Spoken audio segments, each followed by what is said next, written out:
Palaisipan na nangyari dito sa batang to. Malalaman natin pag gumising na siya. Pero sa pansamantala, dito muna siyang gumaling siya. Hindi ko matitiis na nasa kalit ang batang to. Ang OA niya na ha, tsaka ang KJ pa. I saw her crying kay Papa kanina. Naniniwala siyang babalik si Lilian. As in, kapit na kapit siya doon. Eh di gagawa tayo ng way para mabura sa isip niya si Lilian na para they'll hate her and then forget her. How? Ano nangyari? Hala! Anong nangyayari sa kanya? Sir, sobrang init niya. Patawag ka kay Doc Hannah, sabihin mo kung normal ba itong nanginginig siya. Naku, kailangan atang uminom ng gamot itong bagets na ito. Naku, be! Paano gagawin ko dito, la? Naku, be! Uy, be!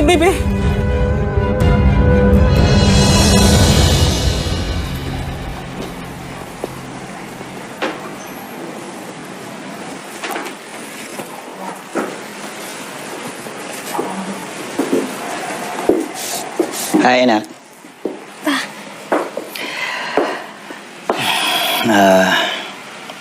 Today ko na ihahatid ang kapatid mo, si Lenlen, going to Australia. Hindi ka ba sasama?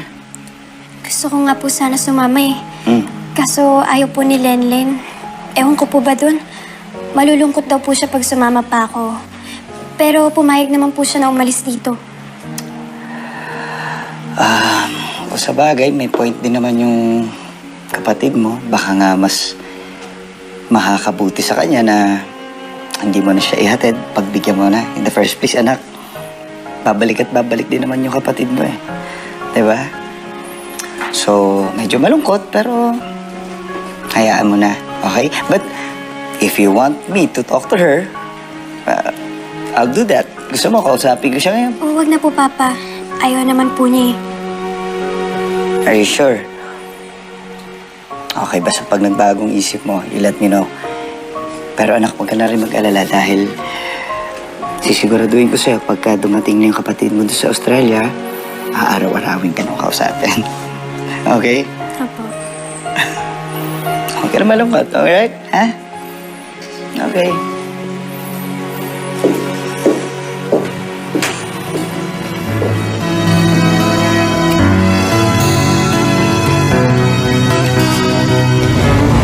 Totoo ba to? O nananaginip lang ako? Nasa Manila na ba tayo? Ang ganda ng mga buildings.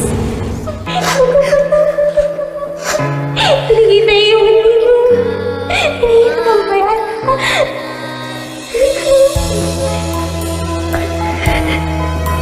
Siguro kung hindi siya nawala, magkakasama pa rin tayo ngayon. Hindi tayo nagkahiwa-hiwalay. Opo, wala po siyang gamit nung nakita ko.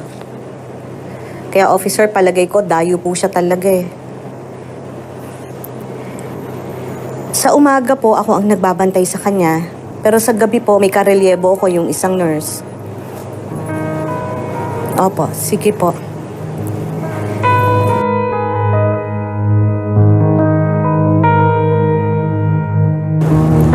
Opo, maraming salamat po.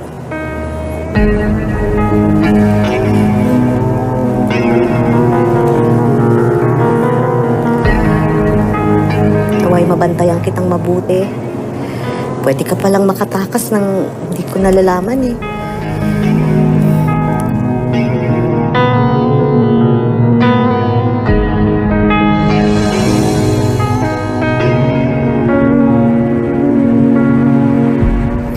Hello, Lenlen.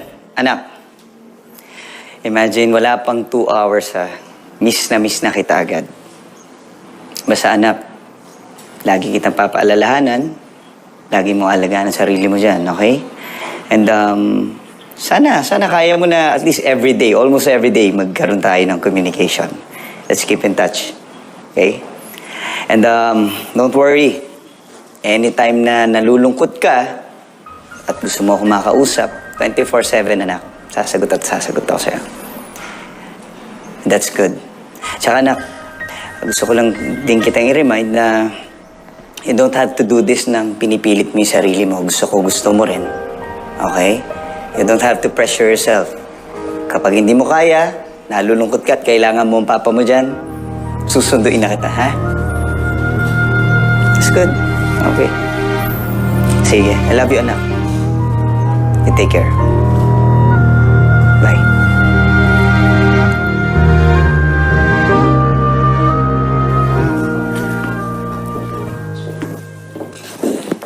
Rena? Yes po, Papa. Rena, na ito napapansin ko parang hindi yata kayo masyadong nagkakasama ng kapatid mo. Bakit? Di ba piniling ko na sa'yo na sana lagi mo siyang kasama? Especially ngayon na wala na si Lenlen, nasa Australia siya ngayon. Opo, Papa. Pero siya naman po yung kusang lumalayo kaya hinahayaan ko na lang po siya. Oh, no, which is wrong. Dapat meron kayong natural friendship. Magkapatid kayo, di ba? Dapat okay na kayo. Oo nga po, Papa. Pero iba po kasi talaga si Ele. Palaban po siya. Kung ano po yung gusto niya, yun po yung dapat na susunod. Well, then convince her. Choice niya naman po yun. Madalas nga po, senti po siya. Nakaka-depress po siyang kasama. Puro po siya Nanay Lilian. Puro banggit kay Mayi. Parang na rin po kasi siyang si Lenlen eh. Alam mo, anak, until now, nag-adjust pa rin yung kapatid mo. So you have to understand her. Later on naman, makakalimutan din niya si Lilian at si Mahi. Definitely. You're right po, Papa. I'm really sorry. I promise you po nasasamahan ko po siya lagi. Then I'll take your word. Okay.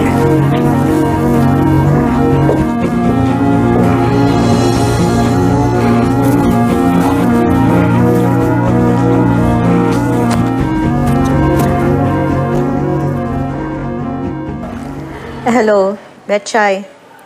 Sige nga, Iha. Basahin mo sa akin ang mga kailangang bilhin. Okay, sige. Okay. Okay, sige. Orderin mo na lahat para hindi ka magahol sa oras, ha? Alam mo naman na kailangan maayos tong event natin. Kailangan matuwa ang ating mga benefactors, lalong-lalo na si Mr. Claveria. Claveria. Oo. Sige. Claveria. Salamat. Claveria. Claveria.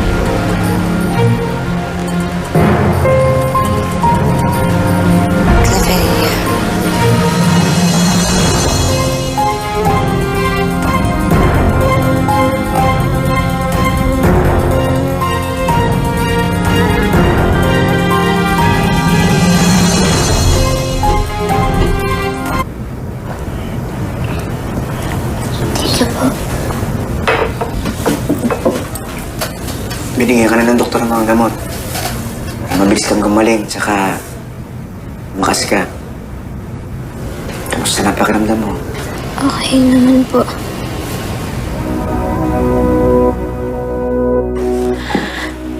Jaime, I hope hindi mo nakakalimutan ang event ngayon. In fact, it's in 3 hours. Are you getting ready? Yes, Mama, I'll be preparing. Good. I wish I could be with you kung hindi lang ako nakapag-commit sa consulate. Ako ang date mo ngayon. Ma, okay lang yun kasi it's about time na rin na masanay na ako para may pagpatuloy yung naging tradisyon ng pamilya natin. You know what? Why don't you ask Kendra? After all, she's going to be an official addition to this family as your wife. Yeah, I can ask her. And then I'll update you kung anong sagot niya. Good. Mabuti na rin yung ma-orient siya at masanay sa mga events at activities ng isang Claveria.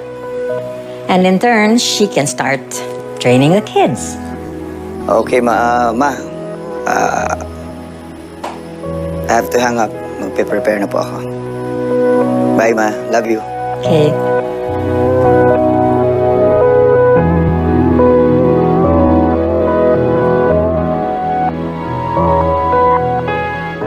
Siguro yun ang reason kung bakit hindi pa ako inaaya ni Jaime magpakasal ulit. Alin, si Ella? Oo, kasi sobrang protective at nakatutok ito dito. Grabe talagang kapit ng Lilian at Mayi na yan kay Ella at Lenlen. Kasi feeling nila magkikita-kita pa sila. That's sad. Alam naman natin hindi na mangyayari yun. Alam mo, wag mo nang problemahin si Lenlen. Wala rin naman siya dito.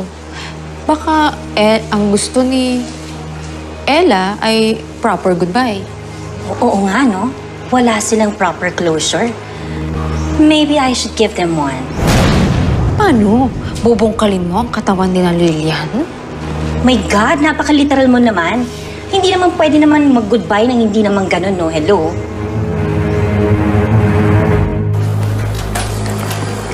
Nasaan po ako? Nandito ako sa bahay ko. Ako si Ruben. Ako si Whiskey. Ako po si Mai. Hindi po ba kayo po yung tumulong sa akin nun?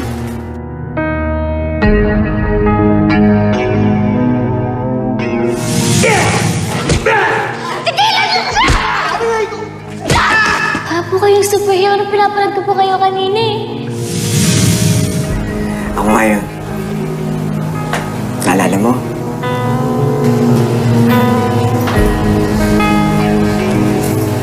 Bakit po ako nandito? Sino pong nagdala sa akin? Nakita na namin na walang malay. Kaya dinala ka namin dito. Saka... ang dami mong sugat. Be, ano bang nangyari sa'yo? Kwento mo sa amin, makikinig kami.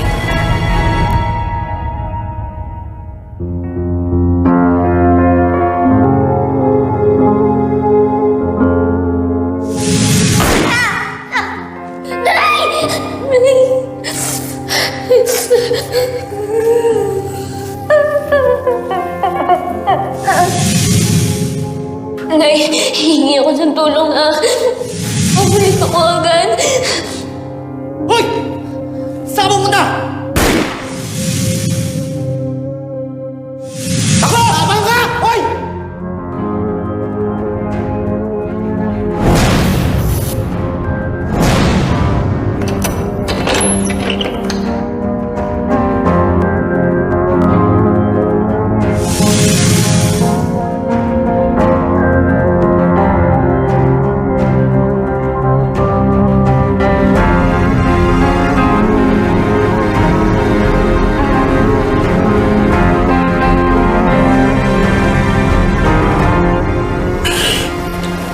Kaloka naman pala yung pinagdaanan mo, Be.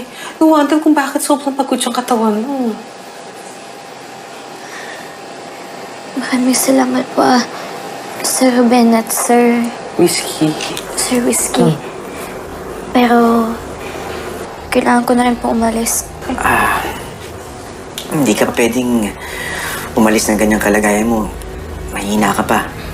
At isa pa, baka nandun yung gumawa sa inyo yan.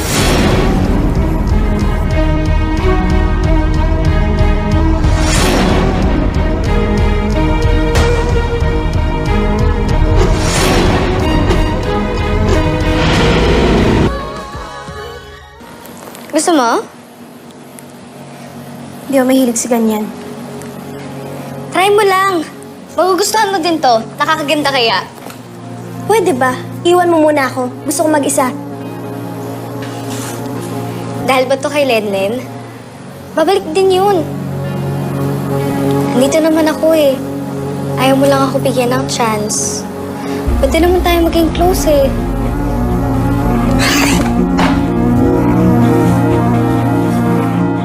I wish I could join you, kaya lang kailangan kong dumaan ng opisina.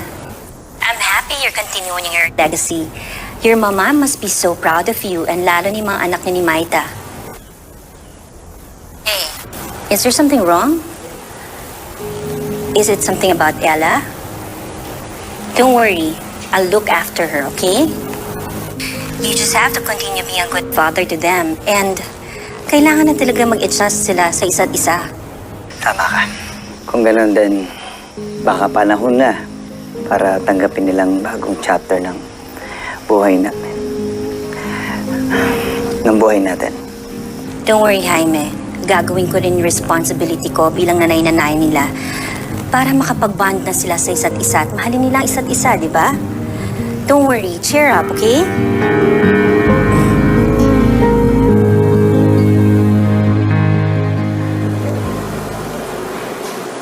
Hindi ko po kasi alam kung nasan po yung nanay ko eh. Hindi ko po alam kung kamusta na po siya.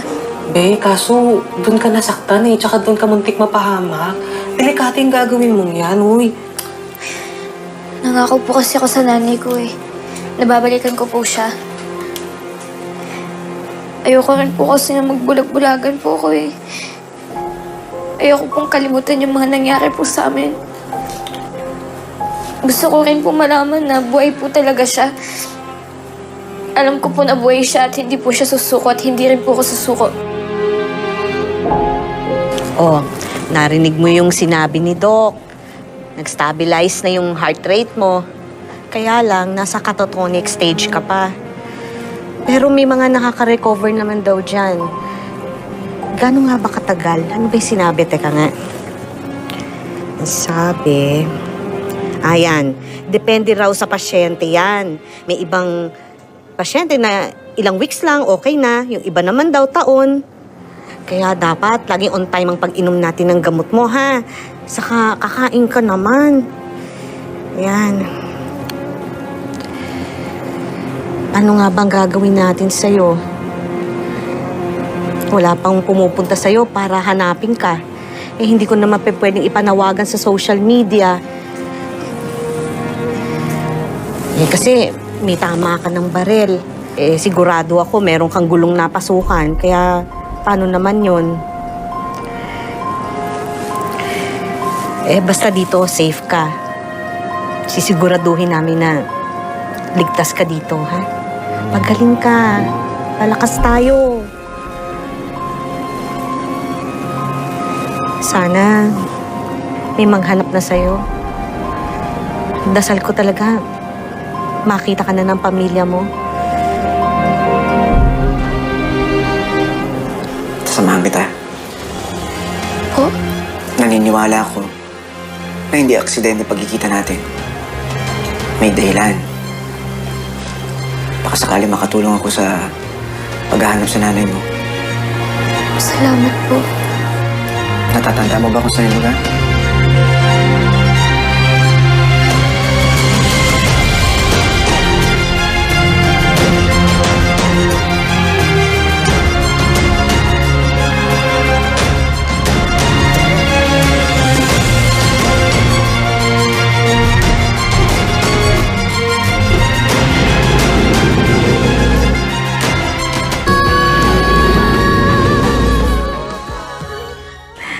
Mr. Claveria, napakaganda po ng speech nyo kanina.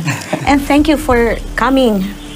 Thanks also for having us here, Mother Faustina. And how can we say no to you? Diba? Sayang nga lang ho, ang mama malungkot dahil hindi siya nakarating. Oh yeah, kanina kausap ko siya. And nabanggit nga niya.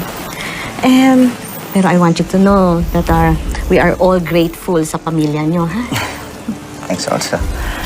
And do you have time to spare? Mga 20 minutes man lang. So I can tour you around. Kasi may Yes. bago kaming wing na merong garden.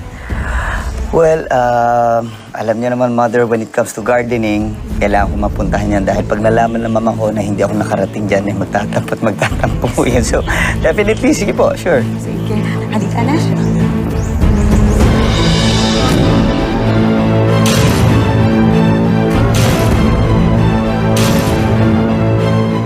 Hello? Oh, ako nga. Ano? Sige, pakitext na lang sa akin ng detalye. Pupuntahan na ho namin. Salamat, oh. Nay, mukhang may chance tayo makita natin nanay mo. Sigurado yung kausap ko. Totoo po ba yan? Nakita po nila si nanay? Oo. Malapit lang dito sa kumbento. And by the way, kaibigan ng mama mo si Governor Abaya, di ba? And he wants to meet you. If I'm not mistaken, nagkasama po sila for a time sa diplomatic trip. Yes. Gusto ko rin po siyang makilala, Mother Faustina. Mother, can you please excuse me for a while? Okay, sure. Yeah, very quick. May ask me up to call some... Okay, sige, sige. Salamat po.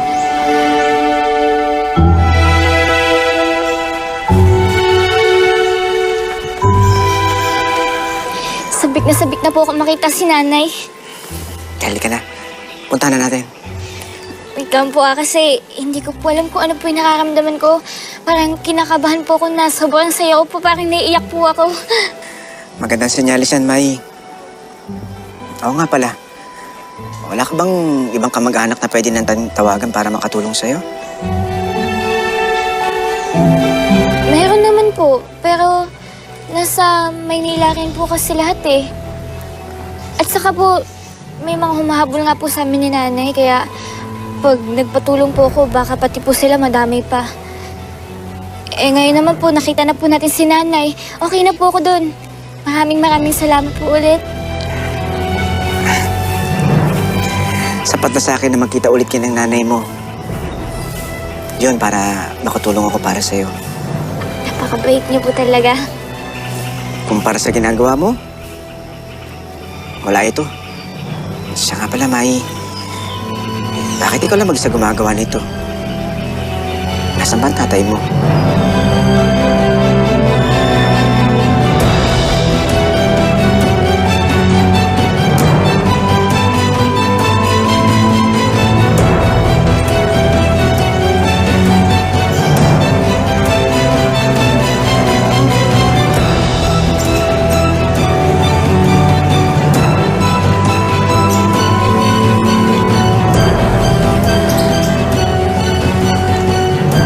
Excuse me po, sister. Yes? May hinahanap lang po akong pasyente. Si Lilian Madrial po. Pwede po bang i-check ko po yung buong kumbento? Lahat po ng mga kwarto. Gusto ko lang po kasi makita po yung nanay ko. Baka nandito po siya. Hindi natin magiging problema ang pera. Basta gusto ko, magiging malinis at maayos ang trabaho mo. Kaya kong lokohin ang ibang tao, pero yung original na gumawa nito, hindi natin maloloko. Yung taong yan, 6 feet under the ground na. Alam mo, sigurado ako kung nasa naman na nanay mo, masaya siya. Kasi kahit na may problema ka, hindi ka nakakalimot magdasal. Yun po kasi yung motto namin eh. Dasal at tiwala. Nakita niyo ba si Mother Faustina? Baka nasa hall na po. Nandito ka lang pala kung saan kita hinahanap.